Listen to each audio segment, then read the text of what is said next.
அனைவருக்கும் இனிய மாலை வணக்கம். ஃபார்ம் கிராஜுவேட்ஸ் ஃபோரம் சார்பில் தொடர்ந்து நடத்தப்படும் இன்று ஒரு தொழில்நுட்பம் நிகழ்ச்சிக்கு உங்கள் அனைவரையும் வருக வருக என வரவேற்கிறேன்.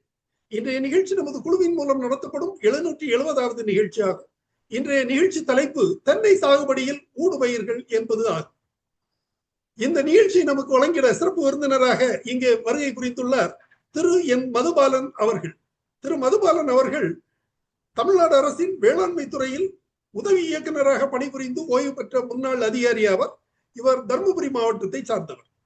இன்றைய நிகழ்ச்சியில் தென்னையில் ஊடுபயிர் செய்ய ஏற்ற பயிர்கள் எவை, அவற்றை எவ்வாறு எந்த காலகட்டத்தில் பயிர் செய்ய வேண்டும், எவ்வளவு இடைவெளி விட்டு அந்த பயிர்களை நடவு செய்யலாம், அதனால் ஏற்படும் கூடுதல் உர தேவை, நீர் தேவை, செலவினங்கள் என்ன, அதனால் ஏற்படும் பூச்சி மேலாண்மை எவ்வாறு செய்ய வேண்டும், அதில் கூடுதல் லாபம் எவ்வளவு கிடைக்க வாய்ப்புள்ளது போன்ற தகவல்களை தாங்கி வருகிறது இன்றைய நிகழ்ச்சி. வாருங்கள் நிகழ்ச்சிக்கு செல்வோம். Madhubalan sir, please. வணக்கம் எல்லோருக்கும். இந்த இரவு வேளையிலே தென்னை சாகுபடியை பற்றி உங்களிடம், தென்னை சாகுபடியில் ஊடுபயிராக என்ன செய்யலாம் என்பதை நிறைய பேர் கேட்குறீங்க. பழங்காலம் தொட்டு நம்ம விவசாயிகள் ஊடுபயிர் சாகுபடி செஞ்சுட்டு வந்துட்டு இருக்கிறாங்க. அதுல நீங்க பாத்தீங்கன்னா தென்னம் தோப்பு வைக்காததுக்கு முன்னால எல்லா ஃபார்மருடைய நிலத்திலையும் வரப்பு ஓரங்கள்ல தென்னை மரம் இருக்கும். நீங்க எங்க போய் பார்த்தாலும் வரப்பு ஓரங்கள்ல தென்னை மரம் இருக்கும். ஏன்னா தென்னை மரத்தினுடைய வேர் அமைப்பு அப்படி. அதே சமயத்துல நாள்பட தென்னம் தோப்பா மாறுறப்போ என்ன ஆகுதுன்னா, அங்க ஃபர்ஸ்ட் 4 years நம்ம தென்னை மரம் வைக்கிறோம். ஒரு தென்னை மரத்திற்கும் இன்னொரு தென்னை மரத்திற்கும் குறைந்தபட்ச இடைவெளி 25 அடின்றோம். ஆனா இன்னைக்கு 20ல இருந்து 24 அடி தான் வைக்கிறாங்க. ஒரு ஏக்கராவுக்கு குறைஞ்சபட்சம் நமக்கு 70 தென்னங்கன்றுகள் இருந்தா போதும். மிஞ்சி ஒரு 5 கன்று. ஏன்னா ரீப்ளேஸ்மெண்ட் பண்றதுக்கு 70 கன்றும் நமக்கு முளைச்சி வந்துருவோமோ என்றுதான் நான் நினைப்போம். ஆனா ஒண்ணு சிலது மிஸ் ஆயிடும். ஸோ அந்த நேரத்துல நம்ம ரீப்ளேஸ் பண்றதுக்கு 5 கன்று வச்சுக்கலாம். அதனால 70 கன்றுகளை நம்ம இடைவெளியில நடுறோம். ஸோ அந்த ஃபர்ஸ்ட் 4 years நிறைய கேப் கிடைக்குது. அந்த கேப்ல நம்ம ஏதாச்சும் வருமானத்தை பெருக்கணும். அப்படி வருமானத்தை பெருக்குனாதான் அந்த விவசாயிக்கு தென்னம் தோப்பா மாத்துறதுல லாபம் கிடைக்கும். இதுக்கு 2 சாத்தியக்கூறுகள் வேணும். ஒண்ணு நீர் அமைப்பு, இன்னொன்னு நிலத்தினுடைய அமைப்பு. நிலத்தின் அமைப்புனா மண் ஸ்ட்ரக்சர். ரெண்டாவது தண்ணி, எப்படி தண்ணி வசதி எப்படி இருக்கு. இதுக்கு ஏற்ற மாதிரி தான் நம்ம தென்னை சாகுபடியில ஊடுபயிர் செய்ய முடியுங்க. அதாவது நான் நேர்ல போய் பார்த்த விவசாயிகள், நீங்க திண்டுக்கல் டு மதுரை போற ரோட்ல பாத்தீங்கன்னா, திண்டுக்கல்ல இருந்து ஒரு 15வது கிலோமீட்டர் பாத்தீங்கன்னா மதுரை போற ரோடு. அங்க பாத்தீங்கன்னா 2 சைட்லயும் மண்புழு உரம் தயாரிக்கும் தொழிற்சாலைன்னே போட்டிருப்பாங்க. பார்த்திருப்பீங்கன்னு நினைக்கிறேன். அந்த தொழிற்சாலையில MM மண்புழு உரம் தயாரிப்பாளர் அவர்களுடைய தோட்டத்துல இதை எடுத்தேன். எப்படின்னா அவர் என்ன பண்றாருன்னா, நல்ல வளர்ந்த மரத்துக்கு நடுவுல இப்படி பாருங்க, 2வது போட்டோல இருக்கிற மாதிரி குழி வெட்டிடுறாரு. கொஞ்சம் ஒரு 3 அடி 3.5 அடிக்கு குழி வெட்டிடுறாரு 2 மரத்துக்கு நடுவுல. இப்ப என்ன பண்றாரு, அந்த நம்ம கல்யாண சீசனு, அப்புறம் கோவில் திருவிழா, எங்கெங்க வாழை மரம் கட் பண்ணி கீழே போட்டிருக்கிறாங்களோ அத்தனை வாழை மரத்தையும் கொண்டு வந்துடுறாரு டிராக்டர்ல. அத கொஞ்சம் அருவாள்ல துண்டு துண்டா நறுக்கி அந்த குழியில போட்டுட்டு அதுக்கு மேல சாணியும் போட்டுறாரு, அதுக்கு மேல மண்ணையும் போட்டுறாரு. கொஞ்சம் ஒவ்வொரு இதுக்கும் ஒரு 1/4 கிலோ மண்புழுவையும் விட்டுறாரு. அவரே வச்சிருக்காரு மண்புழு, அதை விட்டுறாரு. விட்டுட்டு என்ன பண்றாரு பாருங்க, இந்த மாதிரி அந்த ஓலைப்பட்டை இருக்கு இல்லைங்களா, சாரி தென்னை கீத்துகள், காஞ்ச கீத்துகள் வச்சு மூடிடுறாருங்க. டெய்லி ஸ்ப்ரிங்க்லர் கையில ஸ்ப்ரிங்க்லர்ல தண்ணி தெளிச்சுட்டு வந்துடுறாரு. ஜஸ்ட் 2 மாசம் இது வந்து அப்படியே மக்கிடுதுங்க. இது மக்கி என்ன பண்றாரு, மண்புழுவை தனியா எடுத்துடுறாரு. அதாவது எப்படி எடுக்கிறாருன்னா, சாணியை வந்து உருண்டை உருண்டையா 2-3 இடத்துல வச்சிடுறாரு அந்த அந்த மேட்டுல. அப்போ அந்த சாணி வாசத்துக்கு மண்புழு பூரா அந்த சாணியை நோக்கி போயிடுதுங்க. அதுக்கப்புறம் இந்த மண்ணை பூரா வாரி கொண்டு போய் ஃபேக்டரிக்கு போடுறாரு. ஃபேக்டரியில ஒரு மிஷின் வச்சிருக்காரு. அந்த மிஷின்ல வந்து மண்புழுவை வந்து மண்புழு உரத்தை வந்து நல்லா ஜெலிச்சு 50 கிலோ மூட்டையா இது பண்ணிடுறாரு. ஸோ அவருக்கு வந்து தென்னை மரம் நல்ல ஊட்டச்சத்து கிடைச்சிருது. மண்புழு உரத்தை வந்து கிலோ வந்து 15 ரூபாய், மூட்டையில விற்கிறப்போ 500 ரூபாய்ன்னு விற்கிறாருங்க. ஸோ மதுரை, திண்டுக்கல், தேனி, ராமநாதபுரம் மாவட்டத்துக்கெல்லாம் அங்க இருக்கிற அத்தனை இதுவும் போயிடுதுங்க. ஸோ பெண்களுக்கு வேலை வாய்ப்பு கிடைக்குது. அதே சமயத்துல அவருக்கும் நிரந்தர வருமானம். ஒவ்வொரு பெட்டுக்கும் ஒவ்வொரு பெட்டு. இந்த மாசம் இந்த ஒரு பெட்டா ஒரு ஒரு இதுல பெட்டு போட்டாருன்னா அடுத்த மாசம் அடுத்த பெட்டு. ஸோ ஹார்வெஸ்டும் அப்படியே பண்ணிட்டு வர்றாரு.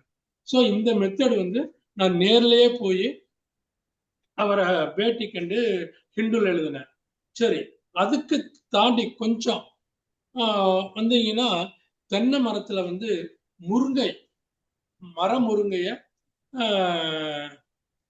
இன்டர் கிராப்பா போட்டிருக்காரு. இவருடைய பேர் வந்து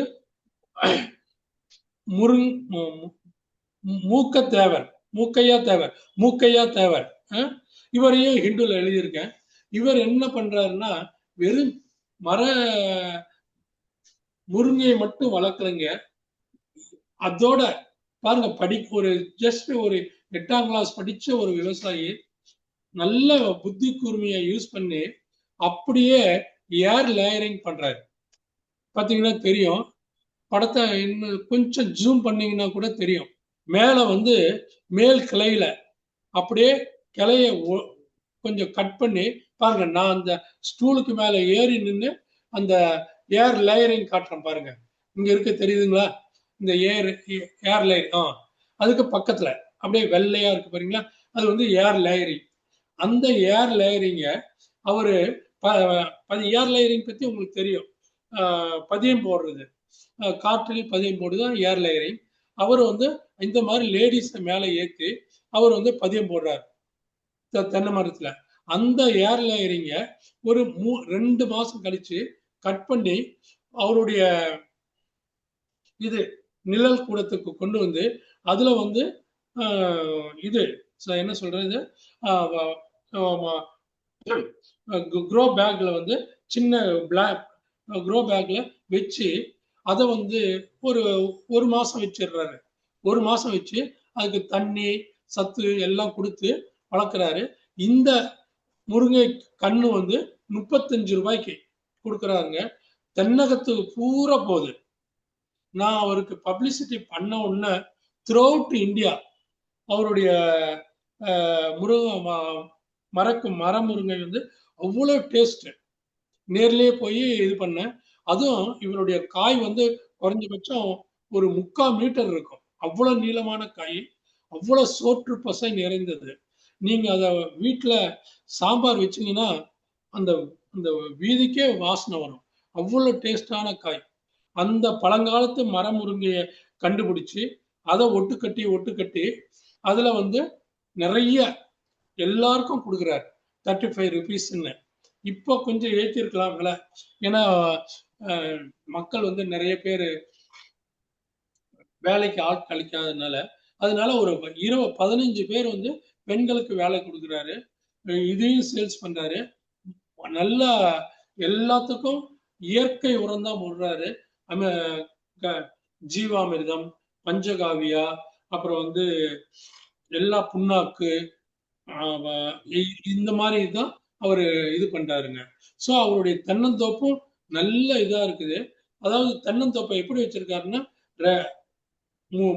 3 தென்னை மரத்துக்கு நடுவுல ஒரு முருங்கை அப்படி வளர்த்துட்டே வர்றதுனால முருங்கையும் ரொம்ப ஹைட்டாவும் விடுறது இல்லை. பிரான்ச் அப்பப்போ கட் பண்ணி மேல ஏர் லேயரிங் பண்ணி வந்துடுறாரு. Next slide. இது அவருக்கு வந்து நல்ல வருஷத்துக்கு வந்து 2 to 3 லட்சம் நல்லா கிடைக்குதுங்க. இது வந்து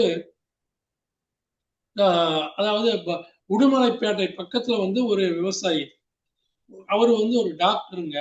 அவர் என்ன பண்றாரு, ஏன் நம்ம வந்து தென்னை மரத்துல வந்து நிறைய பயிர் பண்ணக்கூடாது, மரப்பயிர்கள் பண்ணக்கூடாது. அதாவது எல்லாம் என்ன சொல்றாங்கன்னா, தென்னை மரத்துல வந்து பயிர் பண்ணணும்னா, ஊடு பயிரா பண்ணணும்னா சும்மா ஒரு 5 வருஷத்துக்கு 6 வருஷத்துக்கு அதுக்கப்புறம் பண்ண முடியாதுன்றாங்க. ஆனா இவருடைய மெத்தட் வந்து அட்டகாசமான மெத்தடுங்க. அதாவது வழக்கமாக தென்னைக்கு இடையில் 4 வருஷம் தான் ஊடுபயிர் செய்ய முடியும். ஆனா இவர் வந்து இரட்டை நடவு முறையில், அதாவது ரொம்ப புதுசான ஒரு நடவு, இதுல வந்து ஆயுசுக்கும் ஊடுபயிர் செய்யலாம் என்ற ஒரு புதிய உத்தியை வந்து கடைபிடிச்சிருக்காரு. அவர் பேர் வந்து பாலசுப்ரமணியம். இப்படி செய்யறப்போ பாருங்க, ஒரு தென்னை மரம் இன்னொரு தென்னை மரம் இதுக்கு இடையில வந்து 12 மீட்டர், சாரி, இதுக்கு இடையில வந்து 24 அடி இருக்கு. இந்த இதுக்கு நடுவுல ஒரு தென்னை மரம் நடுறாரு. ரெண்டுக்கும் நடுவுல ஒரு தென்னை மரம். படத்தை பார்த்தீங்கன்னா நல்லா தெரியும். 2 தென்னை மரம், அதுக்கு நடுவுல ஒரு தென்னை மரம். சோ இது வந்து இரட்டை வரிசை நடவு. இந்த முறையில நடவு செஞ்சோம்னா குமிழ், வேம்பு, மகோகனி, வேங்கை போன்ற பயிரெல்லாம் செஞ்சிருக்காங்க. இவருடைய தென்னந்தோப்பே வந்து ஒரு வனமா காட்சி அளிக்குது. வனம்னா காடு, காடா காட்சி அளிக்குது. இதெல்லாம் நீங்க நேர்ல போய் பார்த்தீங்கன்னா தான் உங்களுக்கு ஒரு அந்த உத்வேகம் வரும். பாருங்க, ஒரு தென்னை மரத்துக்கும் இன்னொரு தென்னை மரத்துக்கும் ஒரு தென்னை மரத்துக்கும் இன்னொரு தென்னை மரத்துக்கும் 12 அடி கேப். ஆனா கம்மி, 24 அடி தான் கொடுக்கணும். ஆனா இவர் 12 அடி கொடுத்திருக்காரு. அப்புறம் இத வந்து ஒரு அணின்றாரு. இந்த அப்படியே காட்டினீங்கன்னா போதும், இந்த தென்னை மரத்துக்கும் இந்த தென்னை மரத்துக்கும் இது ஒரு அணி, ஒரு குரூப். இந்த குரூப்புக்கு ஒரு தென்னை மரத்துக்கு பார்த்தீங்கன்னா 52 அடி இருக்கு சார். சோ என்ன ஆகுது, இதுல நடுவுல ஒரு வாய்க்கால் எடுக்கிறாரு. அதுல வந்து இந்த மரத்துல இருந்து 6 அடிக்கு ஒரு தென்னை மரம் நடுறாரு. அதுக்கப்புறம் மறுபடியும் அந்த பக்கமும் அதே மாதிரிதான் 6 அடி. அப்போ 12 அடிக்கு இன்னொரு தென்னை மரம். அப்புறம் இதே மாதிரிதான் மாறி மாறி 1 1 2 3 4. அப்போ அதுல நடுவுலயும் 4, எல்லாத்துக்கும் 12 அடி கேப் வர்ற மாதிரி நடுறாரு. ஒரு அணிக்கும் இதுக்கும் 5 அடி கேப்பு. அதுக்கப்புறம் இந்த தென்னை மரத்துக்கும் இந்த தென்னை மரத்துக்கும் 52 அடி கேப்பு. அடுத்த ஸ்டெப்ல வந்து 8 அடி கேப் விடுறாரு. 8 அடி. அதுல வந்து மரக்கன்றுகளை நடுறாரு. அப்போ இந்த இதுக்கும் 52 அடி வந்துடுது கேப். அப்படி ஒவ்வொரு அணியா நடுறப்போ பாருங்க, ஒரு அணி தென்னைக்கன்றை எடுத்துக்கொண்டால் கன்றுக்கு கன்று 12 அடி, வரிசைக்கு வரிசை 6 அடி நடவு செய்ய வேண்டும். ஒவ்வொரு கன்றுக்கும் அடுத்த கன்றுக்கும் இணையாக இல்லாமல், நேரா இல்லாம ஜிக்ஜாக், ஒற்றை முறையில் நடவு செய்ய வேண்டும். ஜிக்ஜாக் முறையில. இதே போல் அடுத்த அணியை தேர்வு செய்ய வேண்டும். இந்த 2 அணிகளுக்கும் இடையே 52 அடி 52 அடி இடைவெளி இருக்கணுங்க. அவருக்கு மொத்தம் 7 ஏக்கர் இருக்கு. இதுல வந்து என்னென்ன போட்டிருக்காருன்னா, மகோகனி 200, நாட்டு வேம்பு 80, வேங்கை 50, பென்சில் சவுக்கு 50, பாக்கு 200, இப்படி தேக்கு, இப்படி பல வகையான மரங்களை நட்டு இன்னைக்கு 5-6 வருஷம் ஆயிடுச்சு. அவர் மகோகனியை மட்டும் இப்ப வந்து ஒரு மரம் வந்து 6000 ரூபாய் கேட்கிறாங்க. ஆனா இன்னும் ஒரு 5, 7, 8 வருஷம் போச்சுன்னா அது வந்து 10,000, 20,000த்துக்கு போயிடும். பென்சில் சவுக்கெல்லாம் ஹார்வெஸ்டுக்கே வந்துச்சு. பாக்கும் நல்லா வருது, வேங்கை வருது, நாட்டு வேம்பு ரொம்ப ஸ்பீடா வளருது. அதனால நேர வளர்றதுனால நல்ல ஒரு அவருக்கு அருமையான ஒரு வாய்ப்பு. தென்னையில வந்து ஊடுபயிரா செய்றாங்க. இதெல்லாம் வந்து ஒரு புது தகவல், புது உத்தியை கடைபிடிக்கிறாங்க. ஜெனரலா தென்னையில வந்து ஊடுபயிர் செய்வதை எப்போ மாதிரி வாழை, இஞ்சி, மரவள்ளி இது போடாம ஒரு மரப்பயிரை வந்து கம்ப்ளீட்டா போடுறாங்க. இப்போ வந்து இப்போ ஃபர்ஸ்ட் நான் சொன்ன மாதிரி தென்னையில வந்து 4 வருஷம் இருக்கு. நமக்கு இடைவெளி 24 அடி இருக்கு. அப்போ நீங்க பாத்துங்க 70 மரம். அந்த இடைவெளியில வந்து குறைஞ்சபட்சம் ஒரு 70 சென்ட் நமக்கு கிடைக்கும். அதுல வந்து உளுந்து, பாசிப்பயிறு, துவரை இது 3யும் போடலாங்க. உளுந்து போட்டீங்கன்னா மண்ணுல வந்து நமக்கு அவ்வளவு நைட்ரஜன் கிடைக்கும். பாசிப்பருப்பு போட்டீங்கன்னா பாசிப்பருப்பெல்லாம் வந்து 90 நாள் 80 நாள் 60 to 80 நாள் கிராப்பு நல்ல நமக்கு வந்து ஹார்வெஸ்ட் பண்ணிட்டு நமக்கு சந்தையில வந்து நல்ல 80 90 ரூபாய் வரை இன்னைக்கு விற்கிறாங்க. மார்க்கெட் ரேட்ல பார்த்தீங்கன்னா 120 90 ரூபாய் போகுது. அதுக்கப்புறம் துவரை எடுத்துக்கிட்டீங்கன்னா 120ல இருந்து 150 நாள் எந்த டிஸ்டர்ப் இல்லாம நமக்கு வந்து ஒரு 2 துவரை எடுத்துடலாம். ஸோ இந்த 3ம் வந்து நமக்கு வந்து மண்ணுக்கும் வளம் சேர்க்கிறது, நம்ம கைக்கும் காசு சேர்க்கிறது, நம்ம தென்னை கன்றுகளுக்கும் உரமா மாறுது. ஏன்னா உளுந்து வளர்ந்து ஹார்வெஸ்ட் பண்ண உடனே நம்ம மினி டிராக்டர் மினி ரோட்டாவேட்டர் வச்சு அப்படியே உழுதுடலாங்க. உழுதோம்னா மண்ணு வந்து நல்ல பளபளப்பாகி இந்த உளுந்து பயிர் இது வேர் முடிச்சு எல்லாம் உள்ளார போய் நல்ல நுண்கிருமிகளை வந்து உண்டாக்கிடுது. நைட்ரஜன் நிறைய வருது. அதே மாதிரிதான் பாசிப்பயிரும் துவரையும். இந்த மாதிரி நம்ம வருஷத்துக்கு 2-3 டைம், அதாவது ஃபர்ஸ்ட் 4 இயர் 2 டைம் 3 டைம் உளுந்தோம்னா நிச்சயமா நம்ம வந்து நம்ம தென்னை தோப்பு வந்து ரொம்ப வளமாயிடும். எந்த விதமான செயற்கை உரங்களை போட தேவையில்லைங்க. காய்கறி போடுறப்போ ஒண்ணே ஒண்ணு கவனிச்சுக்கணுங்க. கத்திரிக்காய், வெண்டைக்காய் இது 2ம் போடுறப்போ நிறைய புழு தாக்குதல் இருக்கும். அந்த புழு தாக்குதலுக்கு வந்து என்ன பண்ணணும், 3 இலை இஞ்சி, பூண்டு, புகையிலை அந்த கஷாயத்தை நீங்க வந்து சேர்த்து வச்சிருக்கணும். இல்லைன்னா வந்து என்ன பண்ணணும், அந்த கஷாயம் அப்படின்னா என்னென்ன இயற்கை பூச்சி விரட்டி இருக்கோ அதெல்லாம் ரெடியா வச்சிருக்கணும்.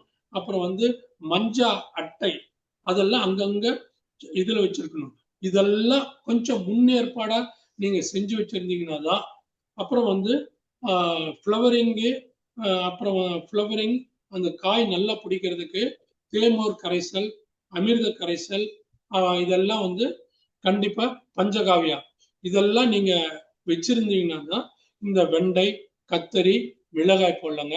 வெண்டை வந்து 90 to 100 நாள் நிச்சயமா வந்து நமக்கு வந்து ஒரு 500ல இருந்து 600 கிலோ கிடைக்கும். டெஃபினட். கத்திரிக்காயும் அதே மாதிரிதான். மிளகாய் ஒரு 800 கிலோ கூட கிடைக்கும். அவ்வளவு கிடைக்குங்க. இதை நீங்க நிச்சயமா சந்தைப்படுத்தலாம். ஆனா கொஞ்சம் பூச்சி தாக்குதல் மட்டும் வராம பாத்துக்கணும். இது போட்ட பிறகு என்ன பண்ணணும்னா நம்ம ஊடு பயிரா வந்து நிறைய வந்து தக்கப்பூண்டு, சணப்பை இந்த ஒண்ணு வெண்டை, மிளகாய், கத்திரி இது போட்ட பிறகு நம்ம வந்து பல்சஸ் போடலாம். இல்லைன்னா பல்சஸ் போட்ட பிறகு இது போடலாம். இது முடிச்ச பிறகு வெண்டையோ கத்திரியோ 2யும் சேர்த்து போடாதீங்க. ஒரு ரோ ஃபுல்லா வெண்டை போட்டீங்கன்னா இன்னும் 2 ரோ தள்ளி கத்திரி போடுங்க. நடுவுல வந்து முடிஞ்சா ஆமணக்கு போட்டுட்டீங்கன்னா இதுல வெண்டையில வரக்கூடிய புழுக்கள் பூரா ஆமணக்குல வந்து போய் உக்காந்துரும். ஃபர்ஸ்ட் அதை தாக்கும். ஸோ அதுல இருந்து நம்ம அஸ்வனி, அப்புறம் காய்ப்புழு, தண்டு புழு இதெல்லாம் வந்து காப்பாத்திடலாம். இதுக்கப்புறம் என்ன பண்ணணும்னா தக்கப்பூண்டு 1 ஏக்கராவுக்கு 20 கிலோ நல்லா வாங்கி அதை வந்து இன்டர் கிராப்பா விதைச்சு மழை வர்ற சமயத்துல போட்டுட்டு கரெக்டா 40வது நாள் நீங்க இதை உளுந்தீங்கன்னா அவ்வளவு நல்லா உங்க மண் வந்து வளமாயிடுங்க. அதுக்கப்புறம் நிறைய பேர் என்ன பண்றாங்க, நம்ம சைட்லயும் மஞ்சள் போடுறாங்க. இஞ்சி, மிளகு இது வந்து கன்னியாகுமரி, திருநெல்வேலி, ட்ரிவாண்ட்ரம், அப்புறம் வந்து பொள்ளாச்சி, ஊட்டின்ற பாருங்க, நீலகிரிஸ், அதுக்கப்புறம் எங்க மலையும் சார்ந்த பகுதியா இருக்கோ அந்த இடத்துல வந்து மஞ்சள் போடுறாங்க. சமவெளியில மஞ்சள் போடுறாங்க. இஞ்சி வந்து கொஞ்சம் ஹில் ஸ்டேஷன் நல்ல அந்த டெம்பரேச்சர் வந்து பிலோ 20 டிகிரி இருக்கிற இடத்துல இஞ்சி போடுறாங்க, மிளகும் போடுறாங்க. நல்ல அவங்களுக்கு வந்து வருமானம் கிடைக்குதுங்க. மிளகு வந்து மரத்திலேயே சுத்தி விடுறாங்க. இல்லைன்னா நான் சொன்னேன் இல்லைங்களா, கீழே ஒரு வீடியோ காட்டுறேன். அதுல வந்து இன்டர் கிராப்ல மரம் வச்சிருக்காரு. அந்த மரத்திலேயே வந்து மிளகை சுத்தி விட்டுறாரு. பல பயிர்கள். வாழை வந்து 90% விவசாயிகள் தென்னை மரத்துல வந்து வாழை போடுறாங்க. வாழையும் தென்னையும் நல்ல நண்பர்கள். ஒன்றுக்கொன்று நல்ல, அதாவது இதுல இருக்கக்கூடிய சத்து அது உறிஞ்சாது, அது இருக்கக்கூடிய சத்து இது உறிஞ்சாது. ஏன்னா அப்படியேப்பட்ட ஒரு நேச்சர். தென்னை வந்து நல்ல வேர் பார்த்தீங்கன்னா ஜல்லி வேர், அது பூமியை சுத்தி தான் இருக்கும். நீங்க எங்க தென்னை மரத்துல கீழே வெட்டினா கூட, வெட்டி மண்ணை வச்சுட்டா கூட அதுல இருந்து வேர் வந்துடும். ஆனா அதே மாதிரிதான் வாழையும். நீங்க வாழை வெட்ட வெட்ட அதுல இருந்து குருத்து வந்துகிட்டே இருக்கும். இதே நேச்சர் தான் வாழை. வாழையும் நல்லா நம்ம வந்து எடுத்துடலாங்க. பப்பாளி நிச்சயம் எடுக்கலாம். பப்பாளியில போடுறப்போ அந்த ஒயிட் ஃபிளை தாக்குதல் மட்டும் இல்லாம பார்த்துக்கணும். அதுக்கு வந்து நம்ம என்ன பண்ணணும்னா, தென்னை மரத்தை கார்டன் சுத்தி நம்ம வந்து அந்த எல்லோ ஸ்டிக்கிங்கு, அதுக்கப்புறம் வந்து மைதா மாவு தெளித்தல், இந்த மாதிரி சின்ன சின்ன அட்வைஸ் எல்லாம் நம்ம எடுத்துக்கிட்டு, அப்புறம் வந்து 3% வேப்பங்கொட்டை எண்ணெய் கரைசல், இது எல்லாம் நம்ம தெளிச்சுட்டே வந்துட்டு இருந்தோம்னா நல்லா வந்துருங்க. இப்போ அன்னாசி, மேட்டூர் மேட்டூர் பகுதியில நிறைய விவசாயிங்க அன்னாசி பழம் போடுறாங்க, மிளகு போடுறாங்க, இஞ்சி போடுறாங்க. அன்னாசி வந்து 18 to 24. இது வந்து நல்ல வறட்சி. ஏன்னா அன்னாசி பழத்துல வந்து ஒரே ஒரு நல்ல அட்வான்டேஜ்னா நல்ல வறட்சி. தென்னை மரத்துக்கு எவ்வளவு தண்ணி விடுறோமோ அதே தண்ணி விடலாம். தென்னை மரத்துக்கு வந்து ட்ரிப் விடுறப்போ அந்த டேப் தான் விடுவோம், ட்ரிப் டேப். அந்த டேப் மாதிரி இதையும் யூஸ் பண்ணிக்கலாங்க. அன்னாசி இதுல நல்லா வருங்க. கரும்பு போடலாம். ஆனா கரும்பு எப்படி போடலாம்னா, குழி, இப்ப தென்னை 24 அடி 24 அடி இருக்குன்னா, இதுக்கு நடுவுல ஒரு குழி, ஒரு 4 அடி 5 அடி குழி, நல்ல குழி முறையில் கரும்பு நடவு அது செஞ்சுட்டு அதுக்கு வந்து சொட்டு நீர் வச்சிடணும். ட்ரிப்பு வந்து இது பைப் வச்சிட்டோம்னா அந்த குழியில வந்து 10 to 15 கரும்பு கருணைகள் வச்சிட்டோம்னா நமக்கு அப்படியே கொத்தா அந்த பொங்கல் கரும்பு நல்லா எடுக்கலாங்க. இது நிறைய விவசாயிங்க சேலம் அப்புறம் வந்து ஆத்தூர் அந்த பக்கம் விவசாயிங்கெல்லாம் இந்த மாதிரி செய்யறாங்க. ஸோ அவங்களுக்கு வந்து தென்னையில இருந்தும் காசு கிடைக்குது, கரும்புல இருந்தும் அவங்களுக்கு பொங்கல் கரும்பு கிடைச்சிருது. இதுக்கப்புறம் கொக்கோ, தோட்டக்கலை வந்து நல்லா நமக்கு சொல்லி கொடுத்த ஒரே ஒரு விஷயம் கொக்கோல வந்து அந்த கம்பெனிக்காரங்களே வந்து எடுத்துக்கிறாங்க. ஆனா கொக்கோ போடுறதுன்னா கொஞ்சம் 7-8 வருஷம் ஆன பிறகு போடலாம். நல்ல தண்ணி வேணும், நல்ல நிழல்ல வரும். அந்த கோகனட்டினுடைய இலை நிழல்லே நல்லா வளருங்க. இப்ப சந்தையிலையும் நல்ல மதிப்பு. சப்போஸ் வந்து தென்னை தோப்பு வச்சிருப்பீங்க, நீங்க கால்நடையும் வச்சிருப்பீங்க. அப்போ கால்நடைக்கு தீவனம் வேணும். அந்த மாதிரி நேப்பியார், கினியா புல், இதெல்லாம் வந்து அகத்தி எல்லாம் போடலாங்க. இந்த மாதிரி போடுறப்போ உங்களுக்கு வந்து புல் வகையும் கிடைச்சிருது, தீவனமும் கிடைச்சிருது, அப்புறம் வந்து உரமாகவும் பண்ணிக்கலாம். ஸோ மாட்டுல இருந்து நமக்கு சாணம் கிடைக்குது. சாணம் கோமியம் வச்சுக்கிட்டு ஜீவாமிர்தம் தயாரிச்சிடலாம்.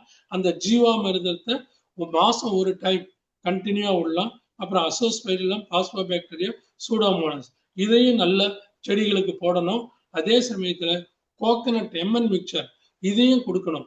ஏன்னா வந்து இந்த பக்கத்துல இருக்கிற நிலமும் நல்ல வளமையா இருந்தாதான் இந்த இதெல்லாம் வரும். அதே சமயத்துல சிலவங்க வந்து மல்லிகை, சாமந்தி உள்ளூர் சந்தைக்கு ஏற்ற மாதிரி போட்டுக்கிறாங்க. இவர் வந்து இந்த ஊடுபயிர் வந்து கால்வாய் எடுத்து போடுறது தண்ணி, இது ஓல்டு மெத்தடு. ட்ரிப்பு போடலாம். இப்போ இந்த இதுல இப்படியும் பண்ணலாம்.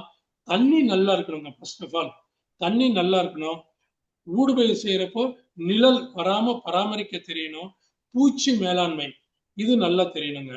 இது 3 பண்ணீங்கன்னா நீங்க வந்து கண்டிப்பா ஊடுபயிர்ல நல்லா திறமை வந்துருங்க.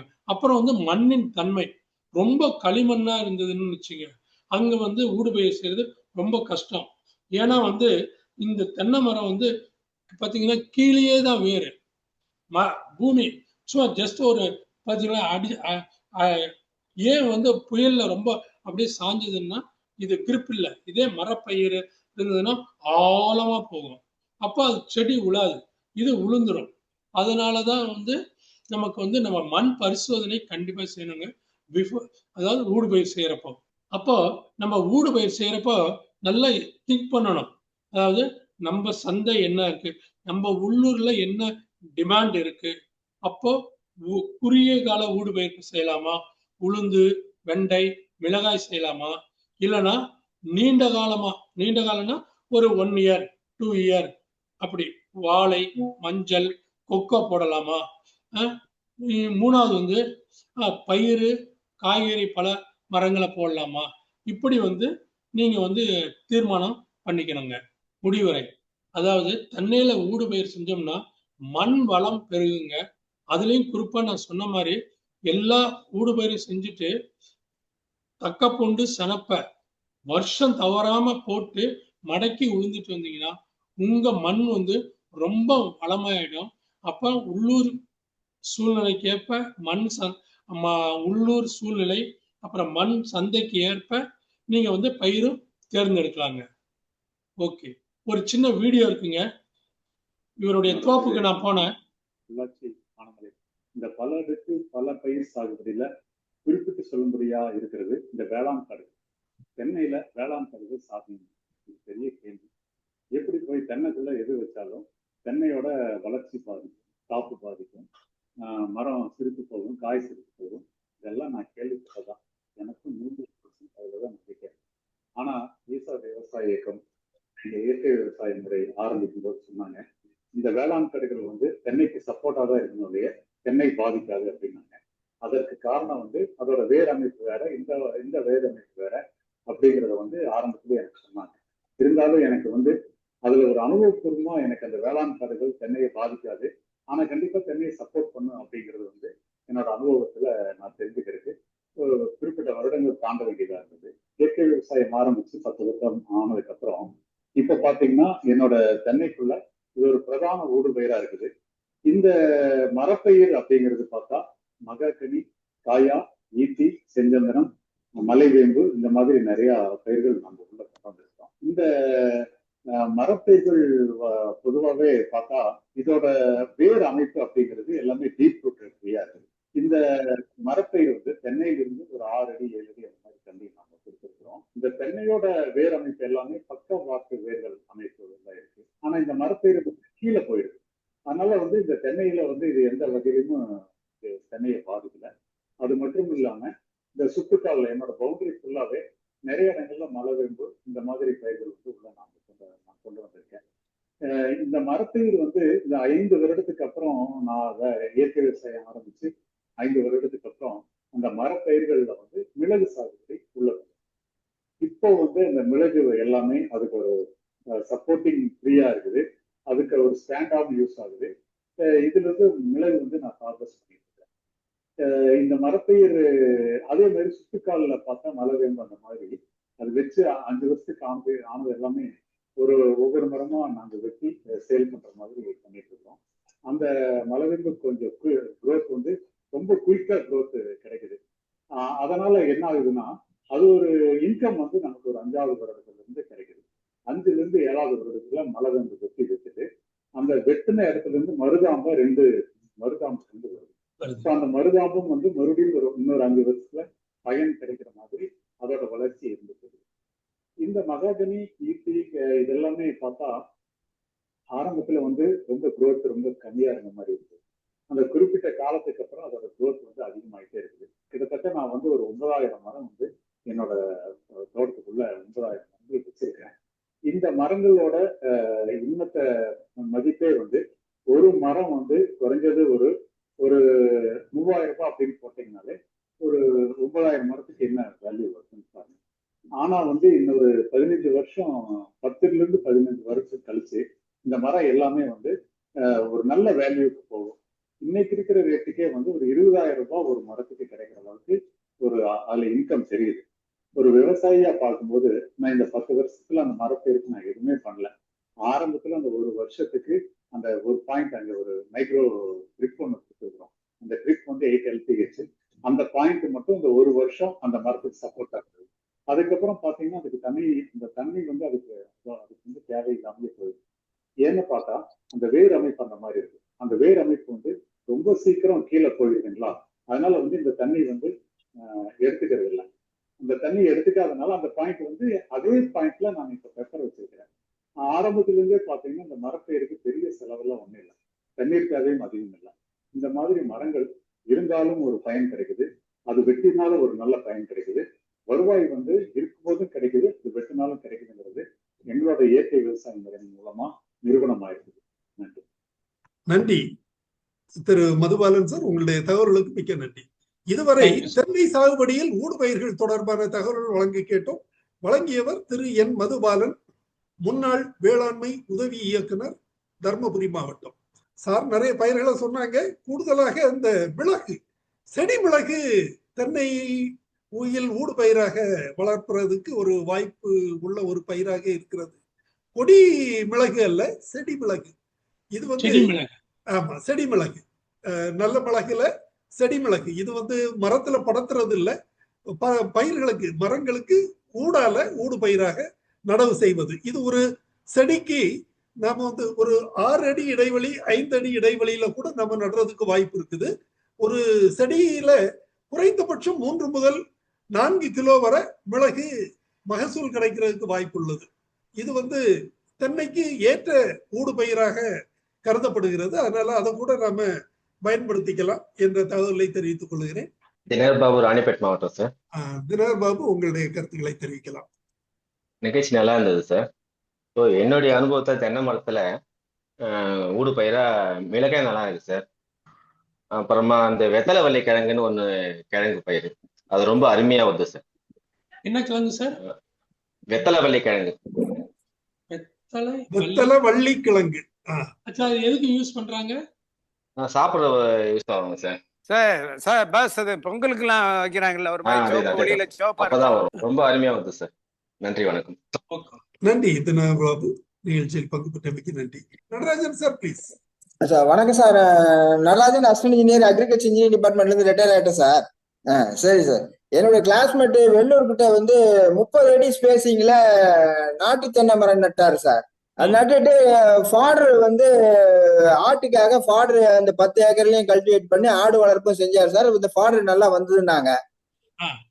இதுல ஒரு பர்டிகுலர் டிஎன்ஏ வெரைட்டி, கோ வெரைட்டி ஃபாடர் வந்து கோகனட் ஷேட்லயும் நல்லா வருதுன்னு ஒரு இதுல கேட்டது. எந்த வெரைட்டின்னு கரெக்டா தெரியல, நம்ம பொள்ளாச்சி பக்கம் இருக்கிற ரிசர்ச் ஸ்டேஷன்ல சார். அது எந்த வெரைட்டி கோ வெரைட்டி ஃபாடர் நல்லா வருது அப்படின்னு ஏதாவது ஐடியா இருக்கா சார்? அது இப்போ ரெகுலரா 25 அடி 26 அடி ஸ்பேசிங்க்கு 30 அடி ஸ்பேசிங் அடாப்ட் பண்ணி இந்த ஃபாடர் கிராப் மற்றதெல்லாம் ஊடு பண்ணா அதுல வந்து இன்கம் ஜெனரேஷன் நல்லா இருக்குமா? அந்த வாட்டர் ரெக்யர்மெண்ட் இப்போ நம்ம 30 அடி ஸ்பேசிங் தென்னை வச்சுட்டு மற்ற கிராப் போடும்போது எவ்வளவு, ஒரு ஏக்கருக்கு எவ்வளவு வாட்டர் ட்ரிப் முடியுமா, வாட்டர் ரெக்யர்மெண்ட் ஒவ்வொரு இன்டர் கிராப்புக்கும் அது மாதிரி ஏதாவது ரிசர்ச் ஸ்டேஷன்ல ஏதாவது ரிசர்ச் பிளாட் போட்டு அது ஏதாவது ஃபைண்டிங்ஸ் இருக்குதா சார்? இருக்கு சார், கண்டிப்பா. தென்னை மரத்துக்கு குறைஞ்சபட்சம் ஒரு 15 லிட்டராச்சும் வேணும். சரிங்க சார். ஊடு பயிருக்கு ஒரு அதுல பாதி. சரிங்க சார். நம்ம போடுற பயிரை பொறுத்து இருக்கு சார். அது right sir. Okay, average. Right sir. திரு சாமிக்கண்ணு பேசுறதுக்கு வந்திருக்காங்க. சாமிக்கண்ணு சார், சந்தேகங்களை. சார் வணக்கம், நல்லா இருக்கீங்களா? உண்மையிலே நல்ல அருமையான நிகழ்ச்சியை தொகுத்து வளர்ந்துருக்காரு நம்ம ஜியோ சார். அது இல்லாம விவசாயிகளுக்கு பார்த்தீங்கன்னா அந்த ஊடு பயிரை செஞ்சு கூடுதல் லாபம் எடுக்கிறது ஒரு நல்ல கருத்தா இருந்தது. அதே போல பார்த்தீங்கன்னா இந்த ஊடு பயிர் செய்யும்போது பார்த்தீங்கன்னா நம்ம தென்னை மரத்துக்கு தாக்கக்கூடிய நோய்கள் வந்து கண்டிப்பா குறையுதுன்றதை நம்ம ஆராய்ச்சி பூர்வமா வெளியிட்டு இருக்கிறாங்க. அதனாலதான் ஊடு பயிர் செய்யறதுக்கு நீங்க அறிவுறுத்துக்கிறீங்க. அது ஒரு நல்ல தகவலா இருந்தது. இந்த வகைகளை நம்ம உண்மையிலே நம்ம சார் மதுபாலன் சார் சொல்ற அளவுக்கு நம்ம அதை முழுசா பயன்படுத்தலைன்னா கூட ஓரளவுக்காவது நம்ம பயன்படுத்தலாம், நம்ம தோட்டத்தில் நல்ல மகசூல் எடுக்கலான்றது என்னுடைய கருத்து. அது போல ஒரு சிலர் பார்த்தீங்கன்னா திம்மட்டு அது இதுன்ற மாதிரி போறாங்க. மதுபாலன் சார் பார்த்தீங்கன்னா அதெல்லாம் ரெக்கமெண்டேஷன் பண்ண மாட்டாருன்றது என்னுடைய கருத்து. ஏன்னா அந்த இயற்கை முறையில எந்த அளவுக்கு நம்ம கொண்டு போறோமோ அந்த அளவுக்கு தான் நம்மளுக்கும் நம்ம சார்ந்தவர்களுக்கும் எதிர்கால சந்ததியை நல்லா உருவாக்க முடியுன்றத ஆழ்ந்த ஆணித்தரமான கருத்து உடையவர். ஆகவே நம்ம குழுவில் இருக்கிற அத்தனை பேருமே பார்த்தீங்கன்னா இயற்கையை நோக்கி போனோம்னா எதிர்க்க வரக்கூடிய நோய்களை கட்டுப்படுத்தலாம் அப்படின்றத நம்ம நடைமுறையில் நம்ம கற்றுக்கிட்டு இருக்கிறோம்.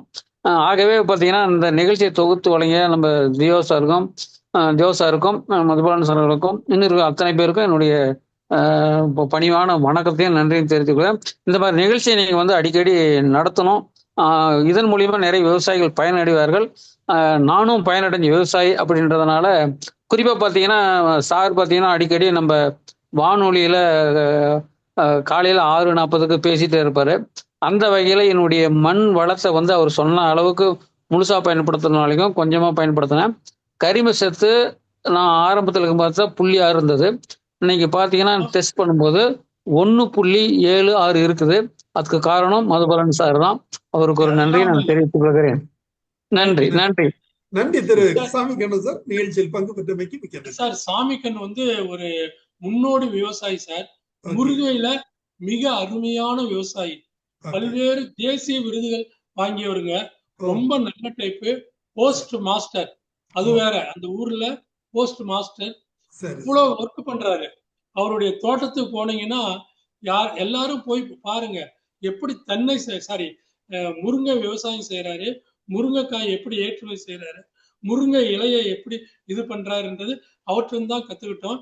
நானும் அவரும் சேர்ந்துதான் ஆந்திராவில எல்லாம் போய் முருங்கை சாகுபடிக்கு சொல்லி கொடுத்துட்டு வந்தோம். மிக்க நன்றி. இந்த தருணத்துல சாமிக்கண்ணை பத்தி சொல்றது என்னுடைய ஆவா. டாக்டர் இளங்கோவன் பேசுறதுக்கு வந்திருக்காங்க சார், ப்ளீஸ்.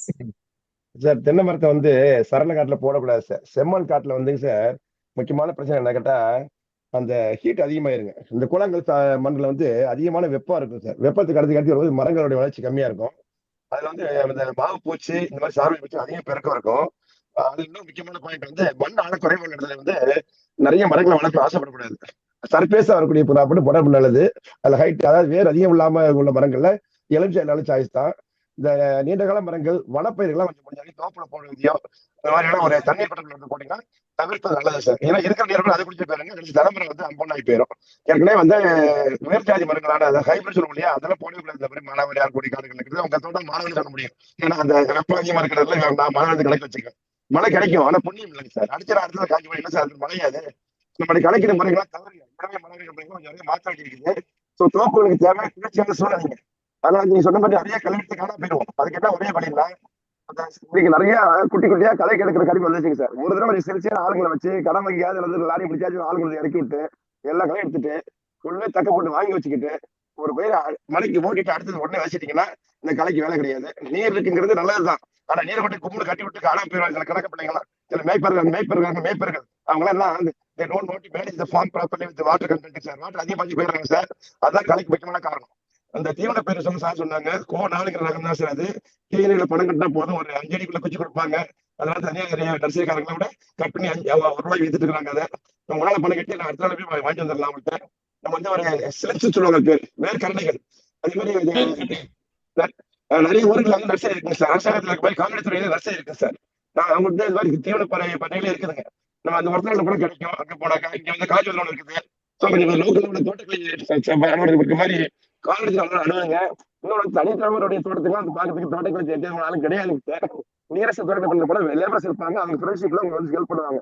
ஸோ ஆள் கிடைக்கல, எல்லாருக்கும் உள்ள பிரச்சனை அது பேசி புரியும் இல்லை என்பது முக்கியமான கருத்துங்க சார். நிச்சயமா நீங்க ரொம்ப எல்லா மரத்தையும் கட் பண்ண அவசியம் இல்லை. ஏன்னா நீங்க நிறைய கட் பண்ணீங்க, தண்ணி இல்லாத போது நிச்சயம் மரங்கள் அதிகமாக காய வாய்ப்பு இருக்கு. வரைக்கும் அந்த மாதிரி மரங்கள் சர்பேஸ் கொஞ்சம் விற்காருந்தாக்க அந்த கிளைகள் வைக்கிற மரங்கள் வைக்கிற நல்லது சார். கல்யாண மரங்க எல்லாம் வந்து ஓரளவுக்கு வந்து நிலம் கொடுக்கக்கூடிய மரங்களா இருக்கும். இது முக்கியமாக இந்த நீர் பற்றாக்குறை இருக்குன்னு தெரிஞ்சாக்கா நீருக்கு வந்து வாய்ப்பு இருக்கிறதுல பண்ணைக்குட்டிகள் அமைக்க வேண்டியது அவசியமா இருக்கு சார். இப்ப வந்து சார் சொன்ன ப்ராப்ளம் வந்து நிச்சயமா எல்லாத்தோட இருக்கு. இது அந்த அதிக தண்ணியை பாய்ச்சி கஷ்டப்பட்டு காண போறது. ஸோ நான் இந்த விவசாயிகளை சொல்றது என்னன்னா, ஒரு கலைக்கு மாற்று வந்து நன்மை செய்யற பயிர் தான். ஸோ கொள்ளு தக்கப்பட்டு அற்புதமான பயிர் எல்லாத்துக்கும் போடலாம், எல்லா தோட்டத்தையும் போடலாம். அது வந்து ஒரு தடவை நம்ம போட்டோம்னா அது பாட்டுக்கு இருக்கும், 2 வாரம் வளரும், 3 மாசம் தாங்க சார். திரும்ப மழை பெருகும், திரும்ப மடக்கி ஓட்டோம்னா முடிஞ்சு போச்சு. மடக்கி ஓட்டுறது முக்கியமான முறை தவிர அதுக்கு போய் நம்ம வந்து கலைக்கல்ல இது பண்ண முடியல. இந்த குடும்பம் வந்து பயன்படுத்த தடையை செஞ்சாச்சு அரசாங்கத்துல. யார் குடும்பம் போடாதீங்க சார். இந்த மண் வளர்த்துக்கிறவங்களும் நன்மை செய்யறது கிடைச்சிடும். இன்னைக்கு நேச்சுரல் ஃபார்மிங் முறைகள் அரசாங்கம் சொல்றதுனால நிறைய பயிர்கள் சேர்க்கலாம். இது வந்து முக்கியமா சில பகுதிகள் தோப்புல பந்தல் பயிர்களும் வருது சார். கோவக்கெல்லாம் அருமையா வருங்க. ஓரளவுக்கு சூழ்நிலை வறட்சி இருந்தாக்கா நீங்க ஒரே வளர்க்க ஒரு மூட்ட மாதிரி second பயிர்களை நான் போயிட்டு திட்டம். வந்துடுறேன். Okay sir. சின்ன நன்றி சின்ன நன்றி சார். நன்றி வாய்ப்பு நன்றி சார். நன்றி நன்றி டாக்டர் இளங்கோ. ஓகே உங்களுடைய கருத்துக்களுக்கு மிக்க நன்றி. ஐயா வணக்கம் சார். திரு காசிநாதன் பேச வந்திருக்கிறாரு. காசிநாதன் உங்களை இன்ட்ரோடியூஸ் பண்ணி உங்க கருத்தை தெரிவிக்கலாம். அனைவருக்கும் வணக்கம் சார். நான் வணக்கம். காசிநாதன், செங்கல்பட்டு மாவட்டம் மேல்மருவத்தூர் பக்கம் சார். ஓகே. நான் இந்த மரப்பயிருங்க தான் சார் பண்ணிட்டு இருக்கேன். நான் ஒரு 10 ஏக்கர்ல பண்ணிட்டு இருக்கேன். மரப்பயிர்னா பழங்க பயிர் பண்ணியிருக்கேன் ஒரு 5 ஏக்கர்ல. ஓகே. அதுக்கப்புறம் வந்துட்டு இது மாதிரி மகோகனி, வேங்கை, இது மாதிரி தேக்கு எல்லாம் வச்சு ஒரு கலப்பா வச்சு பண்ணிட்டு இருக்கிறேன் சார். எல்லாத்துக்கும் 10 அடி இடைவெளி வச்சு வயல்ல ஃபுல்லாவே பண்ணியிருக்கேன் சார். இப்போ நான் ஊடு பயிரா நம்ம ஆரம்பத்துல என்ன பண்ணியிருந்தேன்னா அந்த இது அந்த சோளம், தீவன சோளம் பண்ணியிருந்தேன். அதுக்கப்புறம் அது ஒரு 3-4 தடவை அது அறுவடை எல்லாம் பண்ணிட்டு இப்போ எல்லாத்தையும் உழுது போட்டு இப்போ டோட்டலாக எனக்கு வந்து இந்த களைப்பயிர் ரொம்ப அதிகமாக வருதுன்றதுக்காக அந்த கொள்ளுவும் அப்புறம் அந்த பில்லி பெசரான்னு இருக்காங்க, ஓகே. அந்த 2 பயிரும் பண்ணியிருக்கேன் சார். இப்போ அதில் வந்து எனக்கு என்னன்னா நல்லா கொடி மாதிரி படர்ந்துட்டு களை வராதுன்றது என்னுடைய இது என்னுடைய எண்ணம். அது கரெக்டான்றது நம்மளுடைய போராட்டத்தில் கொஞ்சம் சொல்லுங்க சார். சார், களை வர்றதை வச்சு நீங்க பயமே படாதீங்க. ஒன்று வந்து rotavator, mini rotavator or mini okay tractor, அதை வச்சு நடுவுல உழுதுருங்க. அது ஓகே செடி சார். அந்த மண்ணுக்கு உரமாயிடும். ம் நான் என்னுடைய நம்பருக்கு நீங்க வாட்ஸ்அப் பண்ணுங்க. நான் ஒரு சரிங்க களை சார். கொல்லி, இயற்கை ம் களை கொல்லி வச்சிருக்கிறேன். செஞ்சு சரி விவசாயி ஒருத்தர் செஞ்சது. சரிங்க சார். அது சிம்பிளா செய்யலாங்க. செஞ்சு அதை ம் அப்படியே அடிச்சீங்கன்னா அவ்வளவுதான். ம் நம்ம களைக்கொல்லி பூரா அப்படியே உளுந்துரும். இயற்கை களைக்கொல்லி, ஓகே அதை யூஸ் பண்ணுங்க. ஓகேங்க அப்புறம் வந்து சரிங்க சார். தக்க பூண்டு, சனப்பை, ம் இது 2யும் மாத்தி மாத்தி போட்டீங்கன்னா அந்த சரிங்க நிலத்துல சார். வந்து களையே வராது சார். இப்போ நிரந்தரமா இருக்கிற மாதிரி எதுவும் பயிர் பண்ண முடியாது சார், இந்த களையெல்லாம் வராம இருக்கிறதுக்காக இந்த ஊடு அது பயிர்ல இப்போ? இல்லைங்க சார். ஆ அதாவது ஆ மண்ணுன்னு இருந்தா ம் களை வரத்தான் செய்யும். சரி சரி சரி ஓகேங்க சார். நம்ம ஒண்ணுமே பண்ண முடியாது. ஓகே அப்படி ஓகே மண் அப்படி வரணும்னா அதுக்கு வந்து நம்ம வந்து இதுக்கு தான் போயிடணும். என்ன டெக்னாலஜி, அதுல வந்து தென்னை மரத்துக்கு அதுக்கு சம்பந்தமே இல்லை. ஹைட்ரோபோனிக்ல போயிடணும். ஓ அந்த மாதிரி ஹைட்ரோபோனிக்ஸ். ஓகே போயிடணும். ஓகே. பட் தென்னை ஒரு மண் சார்ந்த நிலத்துல வந்து நம்ம விவசாயம் செய்யறோம்னா களை வரத்தான் செய்யும். ஓகே அதை ஓகே ஓகே கட்டுப்படுத்துவதுதான் மனிதன். Okay okay okay. நமக்கு எப்படி இன்ப துன்பம் வருதோ அதே ம் மாதிரி நிலத்துக்கும் துன்பம் இன்பம் வருங்க சார். அது கம்மியா வந்ததுன்னா பரவாயில்ல சார். நன்றி. அதுதான் நம்ம கம்மியா வர்றதுக்கு நம்ம தான் முயற்சி பண்ணணும். Okay okay okay. அப்புறம் திரு சிங்காரம் அவர்கள் ஒரு கேள்வி கேட்டிருக்கிறாரு. மினிமம் டிஸ்டன்ஸ், அதாவது ஸ்பேஸ் எவ்வளவு கொடுக்கணும் அப்படின்னு சொல்லி கேட்டிருக்கிறாரு. தென்னையை பொறுத்தவரையில இடைவெளி வந்து கொஞ்சம் அதாவது வேரியடா இருக்கும். நம்ம உயரமான டால் வெரைட்டிஸுக்கு 25 முதல் 30 அடி இடைவெளி நாம பரிந்துரைக்கிறோம். 25 முதல் 30 அடி இடைவெளி பரிந்துரைக்கிறோம். டீன்டியை பொறுத்தவரையில 20 அடியில இருந்து 25 அடி வரை நாம பரிந்துரை செய்யறோம். ஆனா 18 அடியில இருந்து கூட நாம பண்ணிக்கலாம். இப்போ மதுபாலன் சார் சொன்ன மாதிரி நம்மளால மேனேஜ் பண்ண முடியும்னா 12 அடியில கூட நாம நடலாம் அப்படின்னு சொல்லி மதுபாலன் சார் சொல்லி இருக்காங்க. பட் இதுல ஒண்ணு நாம புரிஞ்சுக்க வேண்டியது என்ன அப்படின்னா, இடைவெளி அதிகமாக விட்டோம்னா அந்த மரம் நல்ல செழிப்பாக வளரும்.